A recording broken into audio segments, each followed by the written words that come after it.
পরিবারের সবাইকে নিয়ে ঘুরতে বের হলাম। সবসময় তো একাই ঘুরি। এইবার পরিবারের সবাই মিলে একসাথে ঘুরতে যাব, তাও হচ্ছে কেএফসিতে। চলেন তাহলে শুরু করা যাক। কি কি অফার পেলাম, কি করলাম, কি খেলাম। হ্যালো এভরিওয়ান, আসসালামু আলাইকুম। কেমন আছেন আপনারা সবাই? আলহামদুলিল্লাহ, আমি তো বেশ ভালো আছি। সবাই মিলে একটু ওকেশনের দিন বাইরে বের হলে কিন্তু ভালোই লাগে। সন্ধ্যাবেলা বাসা থেকে বের হলেই প্রচুর পরিমাণে রাস্তায় জ্যাম থাকে, আর আমরা যেহেতু বাইকে আসছি তাই আমরাই সবার আগে চলে আসলাম। তো আমরা এরপর উপরে চলে গেলাম, ভাবলাম যে সিরিয়ালে দাঁড়াই, কারণ যেহেতু কেএফসিতে সন্ধ্যাবেলা প্রচুর পরিমাণে ভিড় হয় আর একটা ওকেশন বলে কথা। আর ইতিমধ্যে যারা কেএফসি লাভার আছেন, যারা কম বেশি কেএফসি খান, তারা কিন্তু জানেন যে কুরকুরে চিপসের সাথে খালি প্যাকেটের সাথে কিন্তু আপনি এক পিস চিকেন ফ্রি পাবেন। এরপর সবাই এক এক করে ফ্যামিলি মেম্বার সবাই চলে আসে, আর এদিকে আমরা অর্ডারটিও কেটে ফেলি। এরপর আমরা সবাই খাওয়া শুরু করে দিই। যেহেতু আমরা অনেক মানুষ গিয়েছিলাম, সিটটা ঠিক ওইভাবে ম্যানেজ করতেও পারিনি, তাই এক একজন এক এক দিকে বসেই খাওয়া শুরু করলাম।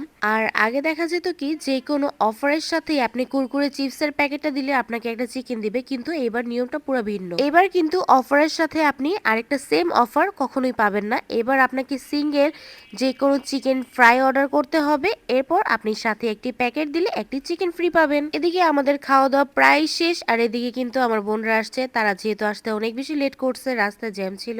এরপর কি আর করার, তাদের জন্য তার বসে ওয়েট করতে পারছি না, যেহেতু আমরা অনেক মানুষ গেছি একসাথে। এরপর বাচ্চা কাচ্চাও ছিল, তাই তাদেরকে রেখে আমরা বের হয়ে যাই। এরপর আমরা চলে গেলাম জুস বারে, সবাই মিলে একসাথে জুস খাবো। এরপর আমরা ঢাকাশ্বরী জুস কর্নারে চলে আসলাম। ঢাকাশ্বরী জুস কর্নার মানেই একটা সফট কর্নার। এখানে কিন্তু প্রত্যেকটা জুসই অনেক বেশি মজা, আর ওনাদের জুসগুলোর কথা কি আর বলবো। এরপর আমি নিয়ে নিলাম একটি আতার জুস।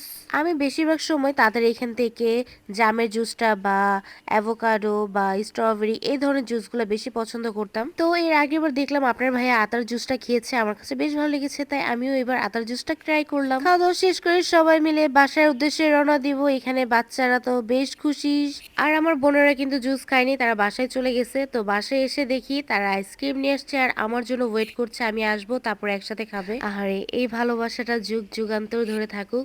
আমার বোনেরও যেহেতু বোন নেই আর আমারও বোন নেই, তাই দুজনই বোন হয়ে গেলাম। আর সবাই বলে আমরা নাকি দেখতেও এক।